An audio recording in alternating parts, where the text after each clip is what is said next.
Made with spoken. Melt Into You. A Sweet Christmas Romance. By Cassie O'Neill. Digital narration. Performed by multiple digital voices. Chapter 8. Rhys. Off the record. Casey's teeth chatter next to me in the back seat of the Uber, and although it's not my fault, I feel as if it is. She's been shivering, shaking, and fidgeting all evening. I insisted on hiring a car to take us back. She peels off her gloves and presses her hands to her face. How are you not freezing? I manage fine in anything from 20 to 5 degrees, I say. Today at -2 wasn't half bad, if I'm honest. It's not in a negative. Oh, Celsius, right? Celsius, yes. And I prefer being too cold rather than too hot. She bounces in her seat and breathes into her hands. Excuse me? I lean forward, closer to the driver. But would you mind terribly turning up the heat? Sure, he says, as the warm air rushes around us. The thanks. Her wide eyes radiate such genuine appreciation that something in me threatens to thaw. I can't let that happen. I hadn't expected today to be this taxing on my self-control. Casey is not my type of woman, bubbly, enthusiastic, talkative. Leanne had been my type, serious, driven, organized. Not that I have a type anymore. I'm married to my job, and that suits me just fine. So what is this pull I feel towards Casey? Why do I find myself thinking about how adorable the tiny freckles on her nose and cheeks are? Why do I have the ridiculous urge to take her hands and warm them with my own? She listens like she means it, like she truly cares about who I am, instead of what I've done. And although it's unsettling, I can't shake the warmth I feel when she's near. Right, well, she's leaving after tomorrow's office tour, and I'll be free of the distraction. Thank goodness she doesn't live here. We exit the rideshare in front of the Hay Adams. Of course she's staying at one of the most expensive hotels in D.C. As Simon would say, bougie. But even as I think it, I have to admit Leo Briggs' daughter isn't what I expected. She's treated everyone around her today with kindness and courtesy. Her manners were above average for an American. And although she seemed totally at ease in the splendor of the White House, she also had no problem eating a subpar meal at the snack shack. Wealthy as she is, Casey could have hired a limousine to take her anywhere today. Instead, she rode and crashed a rental bike, even though she was clearly freezing. It's hard not to be intrigued. Are you thawing out yet? I hear myself ask. It seems I can't stop myself. Yes, thank you. I can feel my fingers again. My toes are a different story. Yet another inane impulse to take care of her runs through me. An image surfaces of me in her hotel room, rubbing her feet until they're warm. Ridiculous. Who are you? And what have you done with Rhys? You do not want to touch this girl's feet. I know we just ate, but are you hungry? All I had was fries. I'm a man. I'm always hungry. How about I buy you dinner? Casey asks. For all the stuff I put you through today? You haven't. I shake my head, knowing I should say no and go home. But what harm could one more hour do? Only if you promise not to ask me any more personal questions. I can't promise that. She deadpans, and I can't stop the incredulous smile that takes over my face. She is so impossible. Why in heaven's name not? I ask. Because I love a challenge. I think I get it from my dad. So the more mysterious you are, the more I want to know. Like puzzles. I had to stop doing them with Grandma because I wouldn't quit until I felt the last piece click into place. Food, sleep, and even bathroom breaks became irrelevant. I raise one eyebrow. Intense. More like irresponsible. If you say so. So? She grins. Dinner and questions? I frown. Dinner and one question. 5. No. We'll negotiate, she says airily. I grumble and follow her down a flight of stairs. At the bottom are double crystal-paned doors and a gold sign that says, "Off the record." The host guides us into a cozy room full of red upholstered chairs and mahogany tables. Caricatures of political figures cover the brick-red walls. A wreath of Christmas lights circles the neck of a porcelain moose over the fireplace. Soft pools of amber light spill from brass wall sconces, and miniature lamps create a warm, conspiratorial feel. We remove our coats and scarves as we're seated. The server takes our drink order and hurries off. Casey settles in and runs her fingers through her hair. Okay, first question. No, I say flatly. I'll start off easy, she promises. You only get one. I never agreed to that. Now what's your favorite color? That's your question. She crosses her arms. 5 questions. Black. Black's not a color, it's a shade. Brown. Are you being difficult or is it really brown? Being difficult. Hoping you'll give up. I never give up. Lucky me. If this is how you answer, we'll be here all night. She leans her elbows on the table, looking at me like she hopes we will. I hope so too. No, you don't. Find something wrong with her. Elbows on the table. Bad manners. There we are. Navy blue, I say. She sits back, satisfied. There, was that so hard? Immensely. The server drops off our drinks and a silver appetizer caddy, filled with olives, peanuts, and wasabi peas. He takes our order, then moves on, greeting the table next to ours. I fish my mobile out of my pocket and check for messages. There's one from Simon asking how the rest of the tour went. Casey sips her water. Okay, your turn. Ask me anything. Thanks, but I'll pass. Okay. She bites her lip, thinking, then taps my mobile. I move it out of her reach. She takes her own mobile out and holds it up. If you could only keep 3 apps on your phone, which would you choose? Preloaded apps don't count. I consider not answering while I swipe through my apps. When the silence gets beyond uncomfortable, I say, The Athletic. 2 more. She encourages. My scheduling app, and Audible. Ooh, what are you listening to right now? I just finished Let It Snow by Beth Moran. I listen to it every Christmas. The narrator does the most amazing voices. Actually, never mind. Go on. I shouldn't encourage her, but I've clearly lost the plot tonight. She wets her lips and spears an olive with a toothpick. You remind me of the male main character. He's super smart and broody. It's set in England, Sherwood Forest. I nearly choke on my tea. Are you all right? She asks, eyes wide with concern. I nod and motion for her to continue, though I truly wish she wouldn't. She eyes me, probably gauging whether I need the Heimlich. I didn't know it actually existed. I thought it was only in Robin Hood. Eventually, I gain control of myself and swallow the bitter taste rising in my throat. No, it really exists. Have you ever been there? I rub the back of my neck. Next question, please. She looks utterly perplexed. Why won't you tell me? Our server arrives with our food, soup for her, and short rib grilled cheese for me. The interruption gives me a moment to decide whether to tell Casey the reason Sherwood Forest isn't my favorite anymore. It's unlikely we'll ever see each other after this trip. Perhaps if I share my tragic tale, she'll let it go. Then again, perhaps not. The server leaves, and still I hesitate. Casey rests her chin in her hands, waiting but not expecting. Her presence is so accepting and calming that my words come tumbling out. I propose to my ex-fiancé in Sherwood Forest at the Major Oak. Casey finishes a spoonful of soup and leans back into the tufted cushioning of her chair, saying nothing.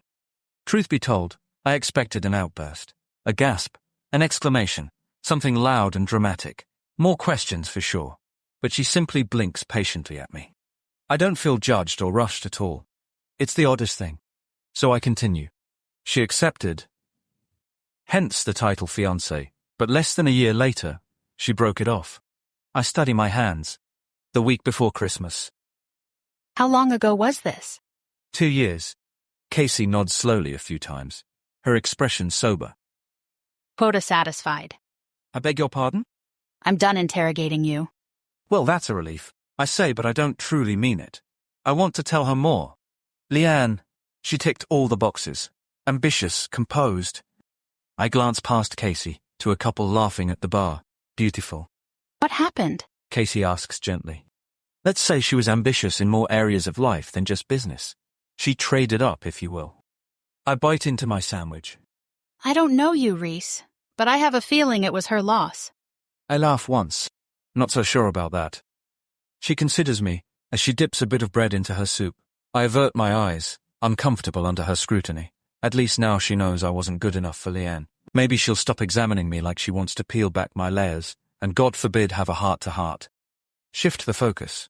What about you? I inquire. Any tragic dating stories to share? Not really. I've never been engaged, and the last guy I dated was a loser. He told me I was too much. She glances down. But you probably agree with him on that point. In all fairness, any kind of socializing is a lot for me to take, I say. Her eyes meet mine, holding out for a response to her assumption. If you must know, I'm beginning to tolerate your energy. I dip an onion ring into the yellow sauce on my plate. Her face falls, but she regains her smile in seconds. Glad to hear I'm tolerable. I didn't mean It's okay, I know I'm a lot to take. Not everyone can handle my exuberance. I was going to say spirit, but yeah, that too, I guess. Nothing's wrong with being excited about life, is there? I actually feel sorry for people who can't get excited about anything, whether they're naturally A bore like me? I offer. apathetic, but I didn't mean you. She stops, and one side of her mouth lifts. Unless the shoe fits. Touché. But seriously, I meant people who've never learned to enjoy life because of their childhood or trauma or whatever. I nod my understanding, and wait, sensing she has more to say. But I get that Christmas can be hard. My mom had to have emergency surgery around Christmas time when I was 16. What happened? Appendicitis. It was the second week of December, and just the two of us were home. Aunt Nellie had taken my brothers to her place for the weekend, and Dad was busy with preparations for the executive party in New York, since they were hosting it that year. It rotates. Every corporate office has its own holiday party, but one U.S. location hosts each year for the execs and overseas partners. This year is San Diego. That's why I'm here getting ideas for the gala. I'm the lead. Sounds important, I say. Anyway, my mom doesn't complain. Like ever. She'd promised we'd have a girls' movie night. I walked into the movie room carrying our popcorn and hot chocolate, and she was on the floor, doubled over in pain and crying. That can't have been easy. She couldn't even walk, so I called an ambulance. I was so scared, I don't even remember driving to the hospital. Aunt Nellie left the boys with Uncle Milo and met me there. What about your dad? She lifts a spoonful of soup to her lips, blows on it. Dad, he's getting better about family stuff. He worked a lot when we were kids, so once Aunt Nellie assured him she was with Mom and everything was under control, he decided to stay in New York. I work to keep my expression neutral, but I can't fathom not being there if my wife were the one needing emergency surgery. She forgave him as soon as he apologized. She doesn't hold grudges. The thing is, my mom knows who she married. Although she encourages him to change for the better, she never forces it. My thoughts turn to marriage and how I've sworn it off. The trunk in the corner of my mind begs to be opened. I ignore it. Then Casey's reaching for my face. I lean away from her. Hang on, you have... Her fingertip brushes my cheek, and my skin buzzes with the electricity of her touch. She holds up her finger with an eyelash on. Make a wish. How's that? I ask. You know, when an eyelash falls out, you blow it away and make a wish? Can't say I've ever done that. My first instinct is to say something biting enough to stop this. But after spending the day with her, this gesture that should seem childish, it chips away at the icy veneer around my heart. I take her hand in mine, her finger still extended, and bring it millimeters away from my lips. The eyelash floats away when I blow.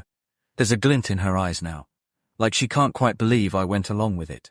Things are getting out of control now, so I deflect. It's late. I should get you back to your room. Fine, but I'm getting dessert. Chapter 9. Casey. Revolving doors. We make our way upstairs after I fight Rhys, and win, for the right to pay for dinner. I flex my fingers, remembering how they tingled when he took my hand. Neither of us has spoken since leaving the restaurant. I'm still reeling from Rhys voluntarily touching me. Holiday jazz drifts through the lobby, mingling with the festive scent of pine. We pass a Christmas tree, and I backtrack to admire the pine cone ornaments, miniature owls, and golden antlers that give it a rustic, unique vibe. Aren't these owls so cute? I ask Rhys without thinking. He gives me a look that says, Really? Did you forget everything I just told you? Sorry, never mind. I take a couple photos and join him in front of the elevators. So are you opposed to all Christmas decorations, all things Christmas? How deep is this wound? He raises an eyebrow. You promised no more questions. That was just dinner. Rhys sighs and runs a hand through his sandy blonde hair. She really hurt you, didn't she? He shrugs as if it's no big deal. The elevator doors open and we step inside. An urge to push all the buttons bubbles up, but I rein it in. Rhys would not be amused if I replayed that scene from Elf. I check my phone. There's a message from Claire telling me she'll be back around midnight and asking if Lexi can stay the night with us. I type a reply and hit send. The elevator doors open and I double-check my keycard for the room number. I point to the right. That way. The plush carpet steals the noise of our footfalls, and my ears ring in the hushed hallway. We stop in front of my room. Rhys holds his coat awkwardly, then shifts it to his other arm. I want to erase the furrow from his brow. I want to understand why the breakup made him hate Christmas. The silence is more than I can take. I was thinking... His gaze snaps up to mine, guarded. His eyes have darkened to umber in the low light and with the seriousness of our conversation. Not that you asked my opinion, but maybe if you could separate the hurt from the holiday, figure out what happened on a deeper level, then you could move forward and enjoy Christmas again.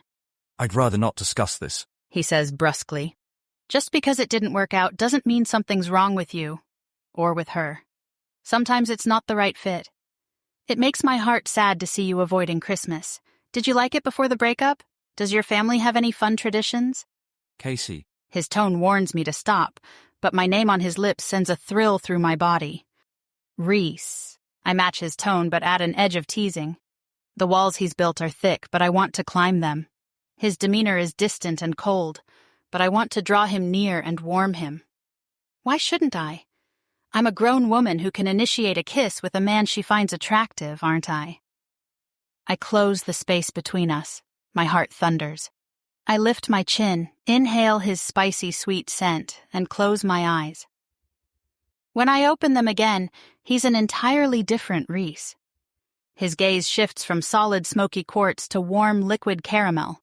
He hesitates, and I wonder if he's going to shut down, but then a hand caresses my face. His touch is gentle, but there's an undercurrent of something anguished, something raw. We stumble the few steps back against my hotel room door, and I drop my coat. One of his hands braces on the door behind me, and the other threads into my hair. My fingers trace his clean-shaven jawline and trail down his neck. His heart pounds under my palm when I press it to his chest. He bends his head to mine, but stops with our lips an inch apart. I ache to close the distance, but I wait to see what he'll do. His eyes search mine. What does he want to see? How can I show him it's safe to let me in? The elevator doors ding. A family of 4 exits and turns down an adjacent hall. He drops his hands as if burned and straightens his shirt too casually. His expression closes off once again. We shouldn't be doing this. I blink. Why not? Your father? Oh. I breathe a laugh, thankful that's his only reason. Dad doesn't have to know. Rhys squeezes his eyes closed and pinches the bridge of his nose. He made it perfectly clear that I'm here to keep an eye on you, not to... He presses his lips into a hard line. I'd best be off now. Frustration rises in my chest. Dad sent him to keep an eye on me? That's all this was? Would Rhys have vanished at the end of the White House tour if Dad hadn't tasked him with watching me? Rhys picks up his jacket and turns to go. A bitter taste fills my mouth. I only wanted to make you smile today, to help you forget some of your pain. He freezes in place with his back to me. I don't need saving, Casey. No, I know that. What I meant... Good evening, Miss Briggs. He storms off but stops again before pressing the elevator button. Sorry, would you mind just opening your door so I know you made it inside? At first, I feel a twinge of appreciation that he cares for my safety, but then I remember he's only fulfilling his quantum-assigned duty. Infuriating. I pick up my things in a huff and fling open the door. He nods, bows really, and disappears around the corner. I let the door close behind me and stand there, staring blankly at the empty hotel room. Muffled voices sound in the hall and the heater whirs to life. What's gotten into me? I've never tried to kiss a man the first day I met him. I'm not even sure I like Rhys Ballantyne, especially now that I know he only stayed with me because he had to. That's not true. You like him. And it's not just the lure of the challenge. I sigh, toss my coat on the couch, and drop down on the edge of the bed. This day has not gone at all as I'd imagined. My phone buzzes. Claire. Everything all right over there? Me, that would be a hard no.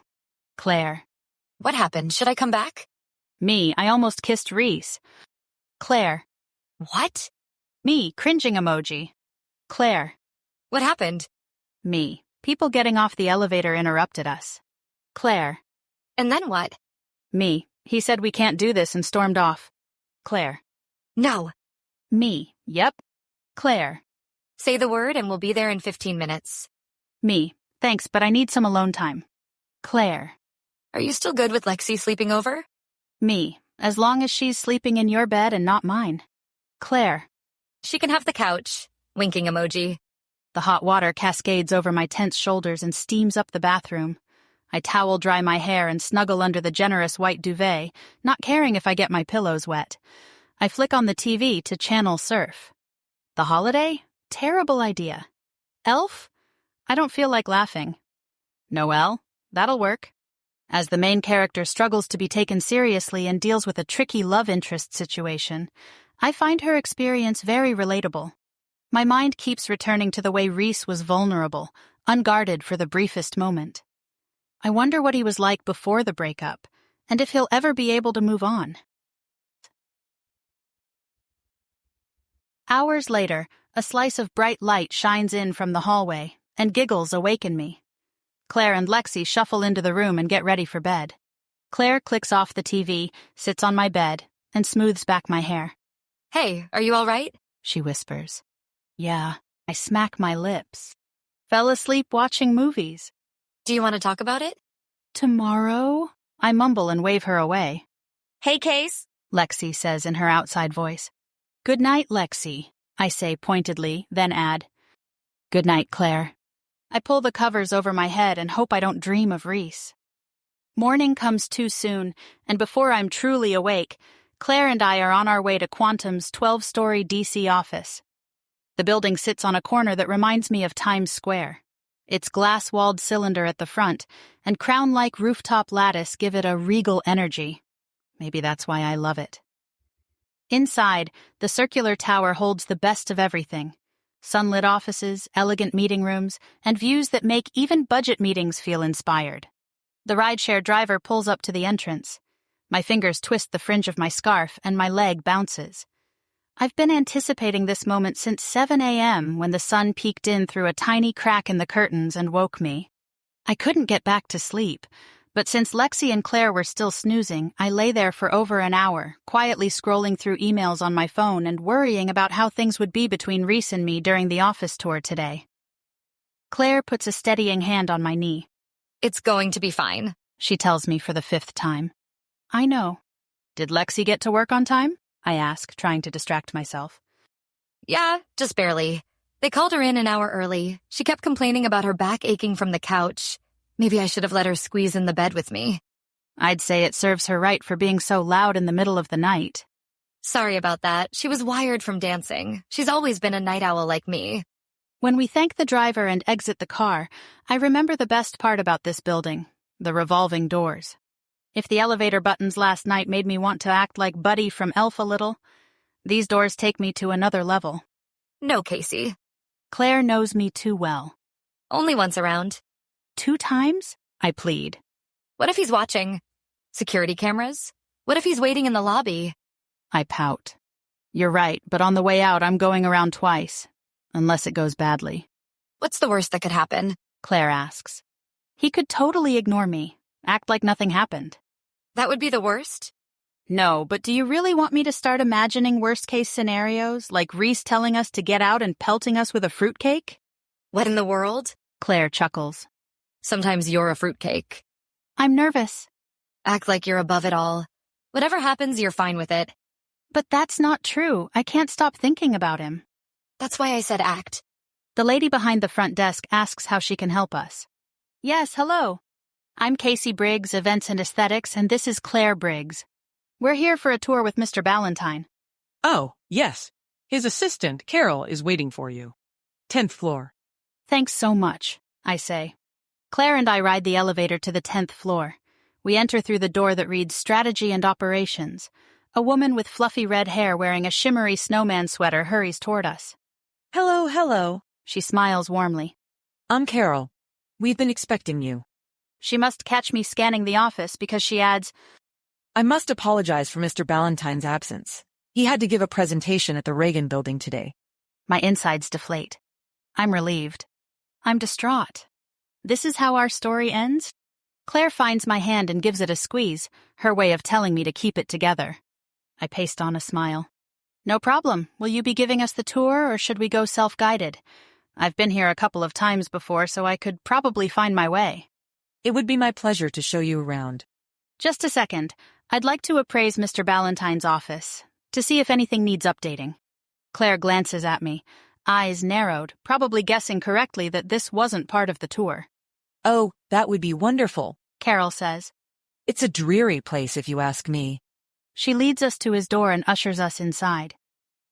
Carol, Claire shoots me a knowing look. would you show me to the ladies' room? Certainly. She holds the door for Claire. This way. Alone in Rhys's space, I drag a finger along his sleek silver desk and over his ergonomic chair. Diplomas and certificates adorn one wall, and a generic modern art print hangs on another. Even with the natural light and skyline view, his office feels melancholy, lonely.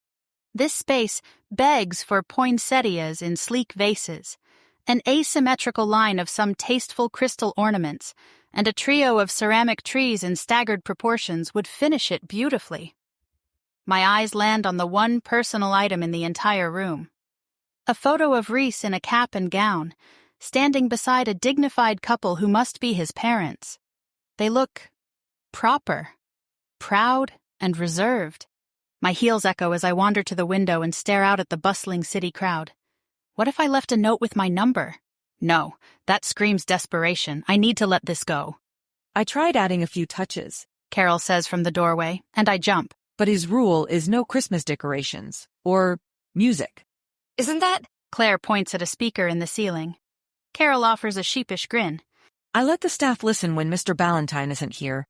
It makes them happy. Improves productivity when things feel festive and special, don't you think? Exactly. So refreshing to meet someone who knows the value of design. I make a few notes in my tablet and gesture to the space around me. I'm done in here. Carol shows us around for the next hour. She's chatty and personable. I note some lobby furniture that needs to be replaced, art to update, and plants that need attention, but honestly, my head's not in it. I can't believe Rhys isn't here. We thank Carol and head toward the exit. The revolving doors glint in the late morning sunshine, calling to me. This is your chance, Claire says. No one's watching. I pivot at the last second and shove open the standard exit door. Chapter 10. Rhys. Special assignment. Simon. Mate, you heard her? Seriously? Me. That's not what happened. Simon. Right. Me. I had a meeting. Simon. Did you at least ring her? Me. We didn't swap numbers. Simon. A near kiss and no number. Are you broken? Me. She's a no-go. And I'm done with dating. Simon. Still on about that, then? A type 3 replies. Delete them. Simon. Not in the sharing mood? Me. Spot on. Simon. Right. Dinner's at 6 tonight. Doors open any time before then. Me. Cheers. 3 tentative knocks sound on my office door. Yes, Carol, I call. She peeks in. Do you need anything else before I go home, Mr. Ballantyne? I wave at her to enter. Tell me, how was the tour? I refuse to ask specifically about Casey, much as I want to. It was lovely. Such pleasant ladies. Did Miss Briggs make any suggestions yet? Suggestions? Yes, on updating your office decor. She said she'd been asked to. No, she hasn't. But part of me almost wishes she would. Then I'd have an excuse to hear from her again. Carol says. She looked like she was deep in thought when we came to collect her. She evaluated your office on her own while Claire and I were elsewhere. The thought of Casey alone in my space ought to be unnerving, but I find it oddly comforting to know she'd been here mere hours ago. What was she thinking? Was she relieved I wasn't here? Carol looks down at her tablet, taps it. You know, She says, talking to the screen instead of me. Miss Briggs seemed disappointed that you weren't here. She was also surprised at the lack of decorations on our floor. Being the head of aesthetics and all. Carol's attempt to change my no Christmas decoration policy doesn't escape me, but I ignore it. Yes, I should have been here. And I know it was the coward's way out, but no matter how I played it in my mind, the tour would have been awkward at best, excruciating at worst. My computer and Carol's tablet chime. She checks it and frowns. Email from Mr. Briggs for you. My eyes stay focused on her, ignoring my own screen centimeters away. More bad news, is it? She gives me a feeble smile.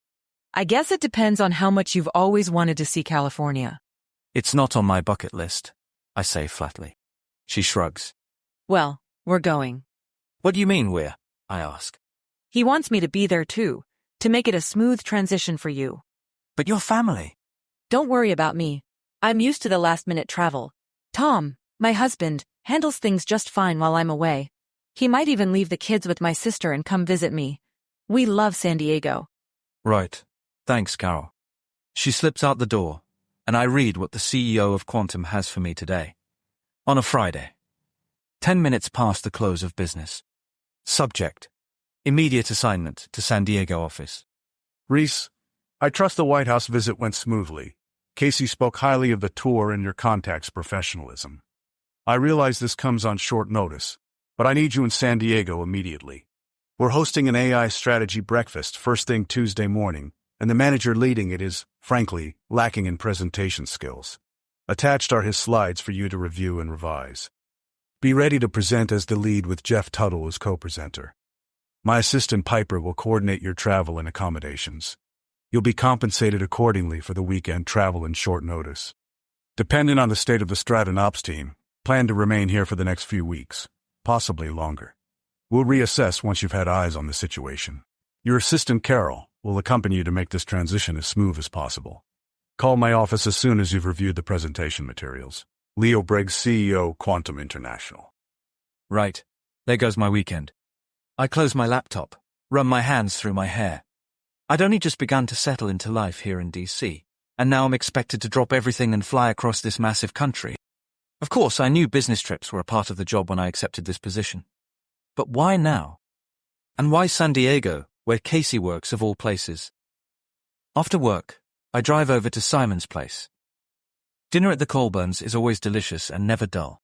The conversation thus far has been mercifully shallow: weather, work stories, and squabbling from the children.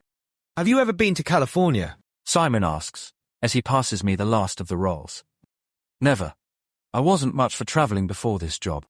Wow. Imogen expertly snatches a diced carrot out of the air that 2-year-old George tosses off his tray. I think it'll be good for you. San Diego's beautiful. You remember my cousin Evelyn, don't you? She lives out there with her American husband. As a matter of fact, we're going on holiday out there this year. If you're still out there at Christmas, you simply must join us. Hopefully, it won't be that long. I sop up the last spoonful of Imogen's famous beef stew with my bread. But if you are, She says, I insist you have Christmas dinner with us. You know you miss Evelyn's Yorkshire pudding. I do miss those, I admit. Henry, their 5-year-old, pipes up. Mummy, this last one's too big. Imogen bustles over and cuts his meat into smaller bits. With his mum occupied, George takes the opportunity to sweep his entire supper off his tray. He sits tall and smiles triumphantly at me. My eyes widen, and I place a finger to my lips, promising not to rat him out. When do you leave then? Simon asks. First flight tomorrow. I want the weekend to adjust to the time change. Solid plan. Simon drops his napkin on the table, leans back, and rubs his dad bod belly, as he calls it. We finish eating, and retreat to the den. Fire crackles, and pops in the fireplace as I settle into the armchair across from Imogen. The garland-adorned mantelpiece holds a wedding photo of Simon and Imogen back in London, a snapshot of their firstborn son holding his baby brother, and a recent family portrait. 4 Christmas stockings hang beneath. Simon drops onto the sofa and loops his arm around Imogen. His easy affection towards her sets me slightly off balance. I can't get Casey out of my head, and being here in this cozy, welcoming house has me wishing for the future I'd planned with Leanne. Only, not with her. I thought my desire for a wife and family had vanished. I'd left it out in the cold to freeze, but tonight, and if I'm honest with myself, a recent almost kiss has revived it. Imogen stirs her tea, spoon clinking. Now what's this I hear about sparks flying between you and the Briggs girl? I take a sip from my mug. PG tips, thank heavens, and close my eyes, savouring the proper brew and bracing for this conversation. Not sure what Simon was watching. All I saw was snow. He says you almost kissed her. Henry glances up from his train set. Uncle Rhys got kissed. Ew, gross. Imogen ruffles his hair. Believe it or not, you're going to want to kiss a girl someday. No way! he declares. George topples over Henry's legs and snatches the engine out of his brother's hand. Henry wails and chases George out of the room. Appreciate the privacy, mate, I mutter.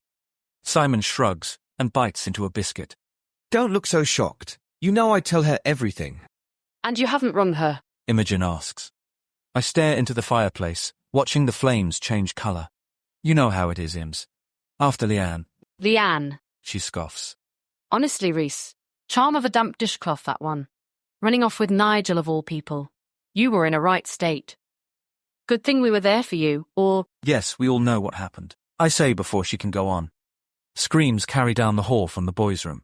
I half-rise from my armchair. Are they? They're fine. Imogen waves a hand. Just playing. She leans forward, pats me on the knee. We want you happy again. It's been long enough. I'm fine. Why is everyone treating me like an injured dog? Who else said you were? I put my foot in it now. I level my gaze at Imogen, knowing she'll guess without me saying a word. Casey, was it? Thought so. When are you going to stop letting Leanne pull the strings? As much as I want Imogen to stop prying, I know she's right. I haven't been happy. Haven't known joy in years. But last night with Casey, there were moments. I'll be fine, I say. Who knows, maybe California will sort me out. We're not saying you're broken. Imogen begins. I am. Simon cuts in. Enough sulking. Quit moping and have a bit of fun. Still can't believe you aired her. I don't have her number, so it's not technically airing. Simon studies me over his mug as he takes a drink. You work for the same company. If you wanted to ring her, you could. Along that line of thinking, she could ring me too, I argue. She's not the one who walked away, He counters. Imogen clears her throat. All I'm saying is, it's time you stopped punishing yourself for something that wasn't your fault in the first place. She pauses. I have to ask, do you still have it? I pretend I didn't know what she means, but she knows me better than that. Yes, I mumble. This sends her on a tirade. Rhys Ballantyne, I cannot believe you. What do you mean by keeping it? I told you to pawn it that very night. And still you hang on? Simon shushes his wife and places his hand on hers. That's enough, love. Leave him be. She shoots me a fierce yet pitying glare. I suppose it was too much to hope I'd get through this visit without the third degree from them. So, what are you going to do when you see her next week? Imogen asks, her tone softer but still accusatory. I haven't thought that through, to be honest. Just promise me one thing, love. Imogen's eyes glisten. I wait. If a bit of happiness comes knocking, let it in, yeah? I nod, though I don't mean it. The numbness has been my armor, and I've worn it so long I can't remember what it's like to live without it. Love cost me everything once. I gave up on happiness 2 years ago. But after last night, something in me remembers what it felt like. Chapter 11. Casey. The Dungeon. Today's shaping up to be the boss of all Mondays, and it's only 10 o'clock. My second cup of coffee hasn't touched my jet lag. Accounting refused shipment of 2 snowflake chandeliers, calling them unauthorized, and the interns, who are now off for the holidays, forgot to assemble 200 paper lanterns. So now Lisa and I get to. This day can only get better. You still haven't told me about the White House. Lisa finger-combs her silky black bangs into place. How was it? I'll fill you in while we work, I say. The caterers locked in for tomorrow? Yep, confirmed, but they'll be here half an hour before the AI breakfast starts. That's fine. You're running lead on this anyway. I'll meet with the caterer and try to be back for Jeff's opening remarks. We exit the elevator, each carrying 10 boxes of unassembled lanterns. We must look like Gus from Cinderella, overloaded and one wobble away from disaster. The Skyline room's dark? I say. Score, let's go. I nudge the conference room door open with my back. Oh shoot, Case, wait. Lisa warns, but she's too late. A smooth, accented voice cuts through the chatter in the room. Do you mind? My stomach drops. Lisa's dark brown eyes widen, and she gives me a sharp, abort-the-mission head tilt. Men and women in dark suits fill every seat around the large oval table. Every eye in the darkened room lands on us. Of course, as I pivot, the test lantern I'd assembled makes its escape, tumbling over my arms and rolling under a woman's feet. She kicks it back to me with a superior look. At the front of the room, in front of the projection screen? Rhys Ballantyne. What is he doing here? He stands perfectly still, exuding nonchalance, as if he doesn't even recognize me. His eyes travel over my cargo, dart over to Lisa and back to my messenger bag slung across my body, but he avoids meeting my eyes directly. "Oh, sorry for the intrusion, everyone," I chirp. "Didn't realize this room was taken." Silence runs the meeting for a beat since none of us seems to know what to do or say. Rhys clears his throat. Do you need help with whatever you've got there? I straighten, ignoring the box edges digging into my arms, willing him to meet my gaze. When he does, his eyes are arctic. I think I see a flicker of warmth, of recognition, but then his gaze shifts to Lisa holding the door open. Would you mind terribly closing that on your way out? He says, his tone clipped. "Already on it," I say in a forced sing-song. I lift my chin, nod to Lisa. She picks up the runaway lantern, and we leave with what's left of our pride. Do you know him? Lisa says, her words colored with distaste. "I guess not," I say. "Let's see if the Dominion room's open." Not the dungeon. She groans. "They fixed the leak, and we'll unscrew some light bulbs if we have to." Who was that, by the way, and what's his problem? "Rhys Ballantyne, he hates Christmas," I say, knowing this is unfair and ugly of me. He opened up at dinner and shared his wound. The woman he loved left him at the most hopeful time of year. Even though I can't imagine disliking Christmas myself, I understand why he does. Enough said, Lisa says. We take the elevator down 8 floors to the least desirable conference room in Quantum San Diego HQ. One ceiling tile is stained brown, and the air conditioning rattles. But the leak has indeed been fixed, and the lights aren't flickering. Yet. I unload the box of lanterns onto the table. Oh, I forgot. We need to decide what kind of filament we're using for the 3D keys, the ones for your mom's nonprofit. What are our choices again? I take the pencil out of my hair and start scribbling on the back of my gala layout plans as Lisa rattles off our choices. PLA, ABS, or PETG, and you need to decide on silk, metallic, glow-in-the-dark, wood, marble, translucent. Glow-in-the-dark, I say. I love it. Oh, that reminds me. I saw this YouTube video where this guy prints a translucent Christmas tree and then builds an LED light-up core. Battery-operated. Could we do that for the door prizes? I tap the pencil against my lips. Or maybe print some simple jewelry boxes for the door prizes and add lights? I'll have to ask the 3D people. Oh, I can ask Jeff. He's got a side 3D printing business. Great, ask him which filament is best too. My watch buzzes with a notification, and I open an email from Piper on my tablet. Hi, Casey. Per Mr. Briggs, quick update on the AI strategy breakfast tomorrow. Rhys Ballantyne will now be the primary presenter for the session. Jeff will still participate as co-presenter for Q&A and internal commentary, but Rhys is officially handling the presentation. Let me know if you need any help changing the signage or programs. Piper, Executive Assistant to Leo Briggs. Quantum International. Nice of them to tell us now. What is it? Lisa asks. I forward the email to her. Mr. Scrooge is now the primary presenter for tomorrow's breakfast. Can you handle the changes? Or should I ask Aaron to hop on board? We didn't print programs for this, did we? No, it's all digital. She scans the email. I'll handle it. Is Ballantyne in the email system so I can see if he needs anything special for AV? I hesitate. Probably. He's been in DC for a month, so I'm sure it's in there. I hadn't thought about this. I'd figured he had a good excuse for not calling or texting me, not having my number. But he could have found my email and asked for it, or messaged under the pretense of asking how the tour he'd missed had gone. Does this mean he wants to forget about Thursday evening at the White House? About the moment in the hotel hallway? It certainly seems like it from the way he treated me like a stranger just now. Case? I blink. I'm sorry, what were you saying? Aaron messaged.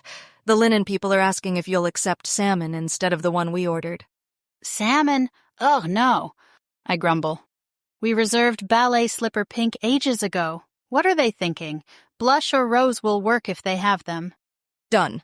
Are we assembling these lanterns ourselves? Lisa asks. Will the team have time to help after they stage the AI breakfast? Probably. You know what?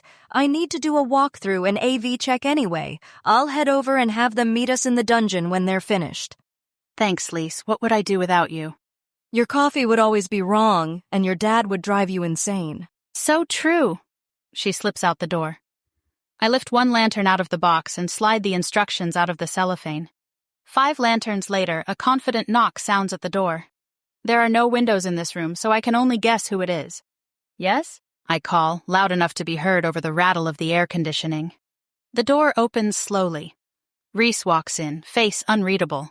My heart races. He may be appealing with his perfectly fitted navy suit, his broody eyes and sharp jawline, but I remind myself that I'm mad at him. My eyes focus back on the metal piece I'm inserting into tiny holes. What do you want? I don't even try to keep the distaste out of my voice. He shoves his hands in his pockets. Have some spare time for arts and crafts, do you? Casey. Don't. My eyes snap up to his. Just don't. I rise and rest my fingertips on the table. We spent one day together, which I thought was great, but maybe I was wrong. Then you disappear, and the next day you don't have the decency to show up or even send a courtesy email. I didn't, Fine, whatever, but that does not give you the right to act like I don't exist, and I refuse to be treated like my work doesn't matter. Just because I work with ribbons and extension cords, it doesn't make my job irrelevant. His eyes drop to the floor, then meet mine. I ended the meeting early so I could apologize to you. He hesitates, like he's not sure whether to stay or bolt again. Part of me hopes he bolts. The other part remembers standing in my hotel room after he left, wishing he'd come back and explain why he left. Or just kiss me. That's nice. You still haven't said sorry, though. I sit back down and struggle with the metal piece. It slips and scratches my hand. Ouch. I growl and bring my hand to my mouth. Are you all right? I wave him off. Right. I apologize for my behavior today. When I saw you, I didn't know exactly what to say, and then my inner cynic took over. Again. He approaches and holds out his hand. May I? I grudgingly give him the pieces of the lantern. What are you doing in San Diego? I grind out, assessing my cut. I'm here at your father's request, to straighten out operations in the AI development sector. Last-minute assignment as per the CEO. For how long? 2 weeks. Possibly more. Rhys easily guides the metal bar into both of the holes. This makes me even angrier. I snatch the completed lantern out of his hand. He suppresses a smile. Can I ask you a question? I say. Go on, then. I've been wondering, if my dad hadn't asked you to watch over me, would you still have come sightseeing? He inhales and holds his breath for a beat, presses his lips into a line. Perhaps I could explain over tea tonight, or a walk. I press my palms flat against the table. Are you insane? We have a moment where we almost, whatever. Then you run off, disappear the next day, act like you don't know me today, and now you're asking me out? He closes the distance between us and takes my hand, examining my cut. His thumb brushes over it gently. My heart beats wildly. I should pull away, but I sit transfixed as his warm chestnut eyes lift to mine. Shall I cut you a plaster? I blink. A what? A bandage. Oh, no, it's barely bleeding. I take my hand back. The air around us smells like him. Honeyed tea and leather. He nods at the box. Fancy some help? I give him a side eye. And now you want to help? A peace offering. For the total idiot I was back there. He checks his watch. I have 10 minutes until I meet with IT. I laugh once. Help yourself? He sits down with a pile of lanterns. So, tonight, dinner. Don't you have a presentation to give tomorrow morning? I ask. We don't have to stay out late. I press my lips together. My mind is screaming, yes, say yes. But my pride is telling me to act cool. Fine, but I picked the place, and you're paying. I accept your terms. He slides his hand across the table, leaving behind a scrap of paper. I give him a questioning glance. My number, he explains. I take the folded piece of paper, surprised it's not a business card, and tuck it in the pocket in my tablet cover. He unwraps a red lantern and puts it together in seconds. His fingers are quick and precise. You're good at this, I say. Used to build my own computers from spare parts. Takes precision. Ah, I say. Makes sense. He chuckles. What's funny? I ask. This room is awful. I might owe you dinner and dessert. Yeah, it's actually the Dominion Room, but everyone calls it the dungeon. What is that sound? The vents, I think. I've had maintenance down here so many times, I've given up. Rhys picks up another lantern. So, what's the theme of the gala? The Enchanted Realms, I say, from the Nutcracker Ballet. Interesting. Smart choice. Lots of potential. It's my favorite. I've always wanted to see it performed at the Royal Opera House. Have you ever been there? I have, as a matter of fact. My dad's cousin works backstage. I am totally jealous now. His hands go still and he narrows his gaze at me thoughtfully. I imagine the daughter of Leo Briggs could go anywhere and do anything she pleased. I shrug. The timing's never been right. My parents are always busy, and now that I'm full-time at Quantum, I'm busy too. Plus, that's a show you need to see with someone special, don't you think? Yes. Well, He stands and surveys the pile of lanterns we've assembled. my meeting's about to begin. See you tonight? Tonight, I confirm. He gives a bow and slips out of the room. I've completed 3 more lanterns when Lisa returns with a grin on her face. So, My eyes dart around the room in search of her meaning. What? how was your talk with Scrooge? My brow furrows. How did you know? I saw him in the hall when I left and told him where you were. He looked very earnest.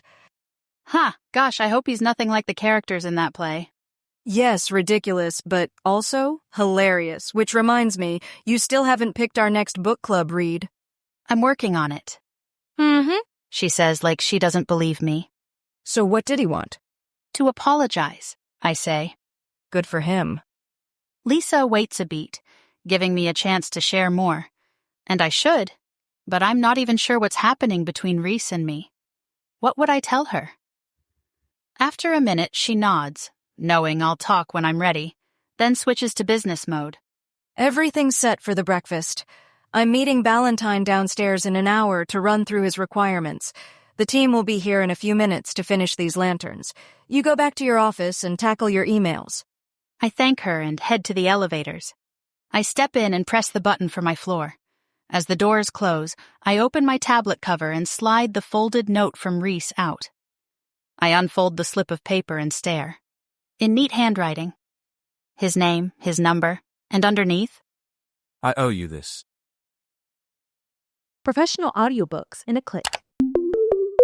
Spoken.